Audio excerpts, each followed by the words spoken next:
Hi, magandang araw po ulit sa inyo for our third reading for today. Titingnan po natin kung ano ang mababasa natin sa third reading of the day today. Yan. Hindi ko na muna po sinindihan yung kandila. Yan. Balasahin muna po natin mabuti.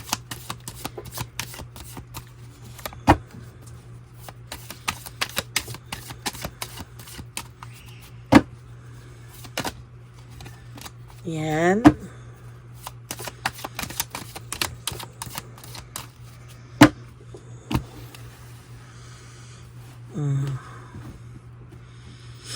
Okay. 1, 2, 3, 4, 5, 6, 7, 8, 9, and 10.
Okay.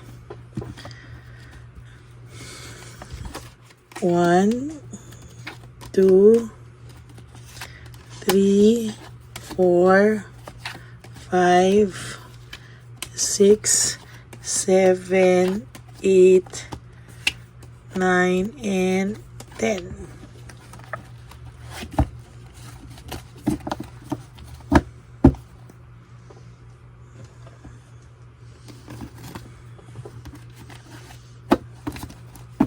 Tingnan po natin, huwag niyo po itong skip.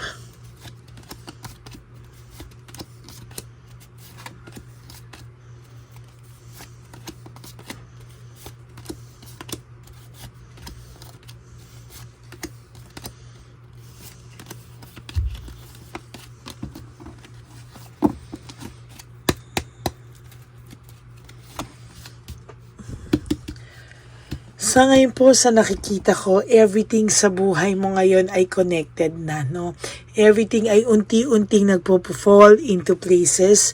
Unti-unti pong naaayos ang iyong cards, no? Ang iyong buhay, ang iyong baraha, ang inyong tadhana. Ayan, no? Ito pong taong to ay nag-iisip ng sobra, no? He is sorry naman sa ginawa niya, pero mataas po yung pride niya. Itong tao pong ito, kahit na hindi humingi sa iyo ng personal ng sorry, hindi po siya humingi ng tawad sa iyo personal, but sa totoo lang po ay nakikita ko po na may saya po, may pagsisisi at saya, may pagsisisi po ito sa loob niya, no? Hindi man po siya sa iyo humingi ng sorry, but he is sorry, no? Ika po, hindi man siya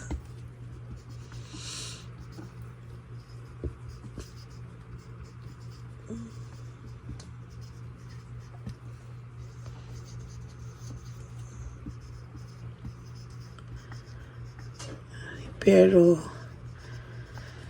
he is really sorry. Mataas lang ang pride niya.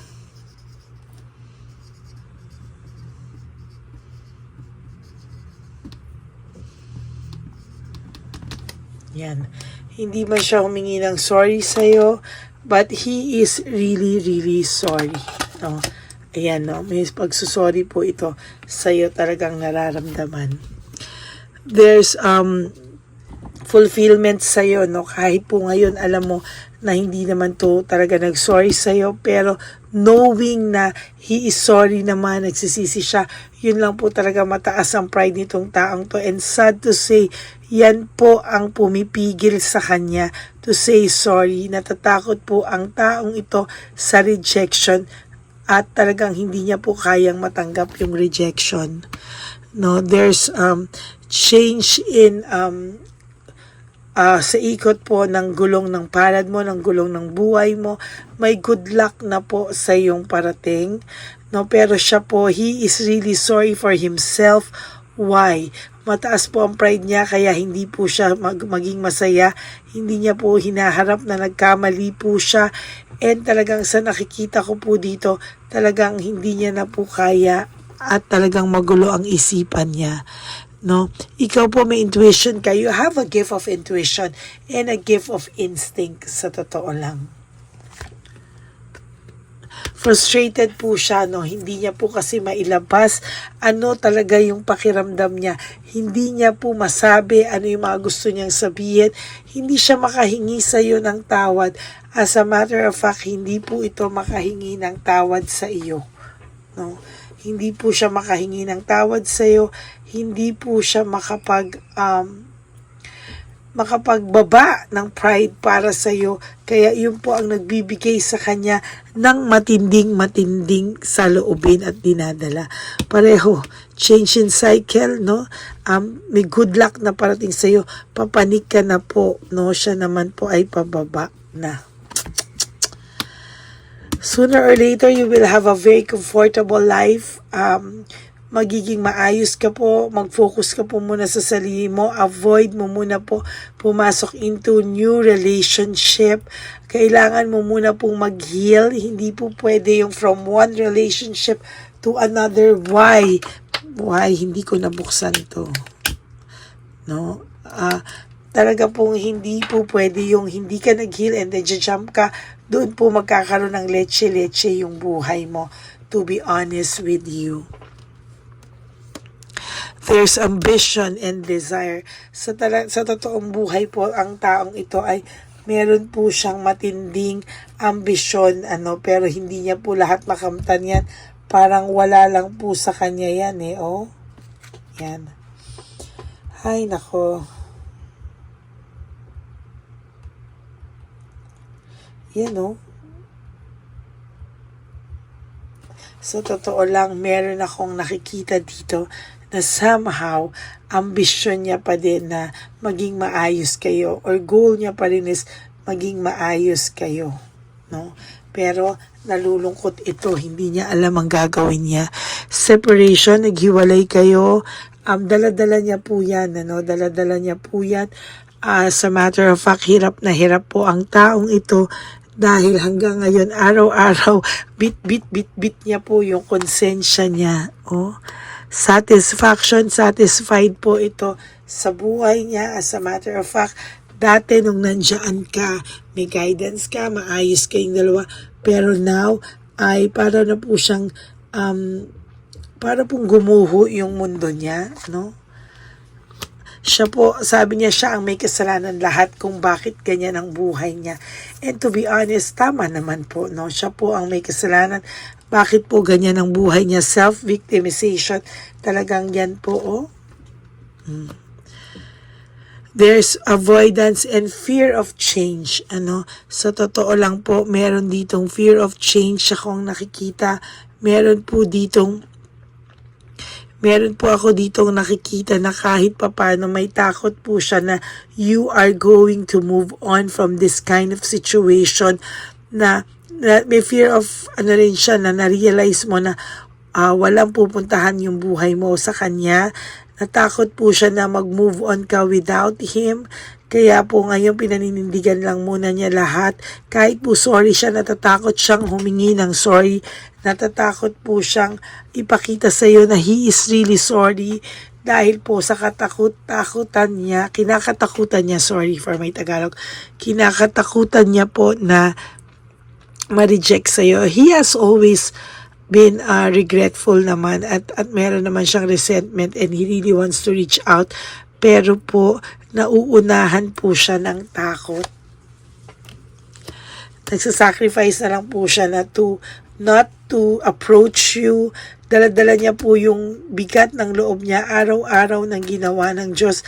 Dala niya po yung bigat and somehow, sabi niya, ito na lang po siguro yung karma niya and tinitiis na lang din po niya yung karma niya. Naiisip niya po yung connection nyo, yung unity nyo, yung partnership nyo. Naiisip po niya, as a matter of fact, failure po ang tingin niya sa lahat ng gagawin niya ngayon, sa mga oras na to, sa mga susunod na araw, susunod na buwan. Parang ang tingin niya po sa sarili niya ay failure. No? Pero kung ikaw po kikitaan mo po, hindi mo po ito makikitaan na siya po ay sorry, na siya po ay may pababang loob because he has really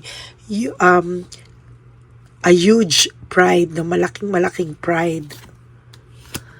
Kaya po minamanipulate na lang po niya yung sarili niya, minamanipulate niya na lang po, niloloko na lang niya yung sarili niya na okay lang ako, kahit deep inside hindi po siya okay na okay. Nadi-discourage po siya, nawalan po siya ng balanse, nagkagulo po talaga kayo. Yun po yung kina-discourage niya at nag-create sa kanya ng insecurity. Actually, kung may mababalitaan po talaga to na meron na siyang iba, ikaw, may iba ka na, talagang he or she is always insecure, no? Sa lahat po, no? Natatakot siya na bakit po siya insecure. Ina-isolate niya po ang sarili niya sa lahat because ayaw niya pong makita ng lahat na he is really sorry at malungkot po siya and regretful po siya sa nangyari. May taas po talaga ng tong pride na to, may pagkahambog, pero deep inside malambot lang po ang taong ito. He is really malambot. And talaga po sa nakikita natin, hindi naman po ganon kataas ang pride niya. Okay, so that's your third and final reading of the day.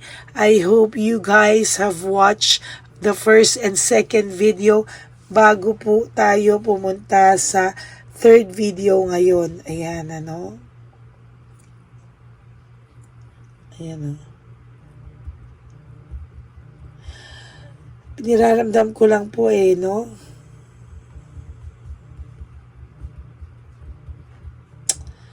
Ay.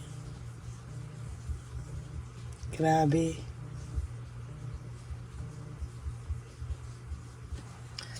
Ayan. So, sa totoo lang po, sa nararamdaman ko po talaga sa energy niya is somehow, he is really sorry.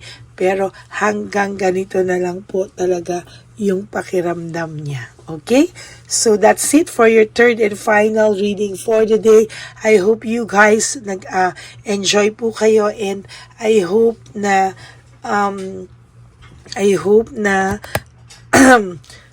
naka-resonate po kayo. At sa lahat po sa inyo, kung gusto malaman kung this energy is for you, you can call me or message me sa Lady Lee Elena. That's my only official and legit FB account.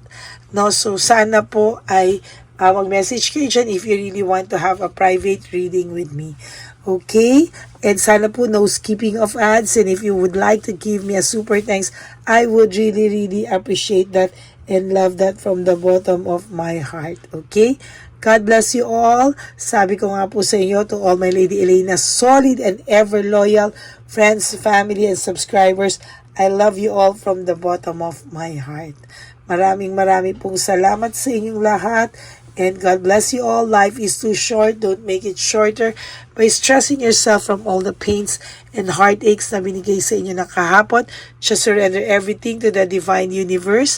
Just let go and let God write your life and love story. I will be back for another set of reading. I'm not sure, because this is the last and final reading for the day.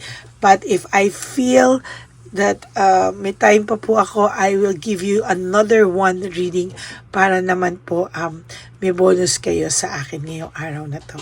Okay, God bless you all. I love you all. Stay humble and have a happy heart. I love you all. God bless you.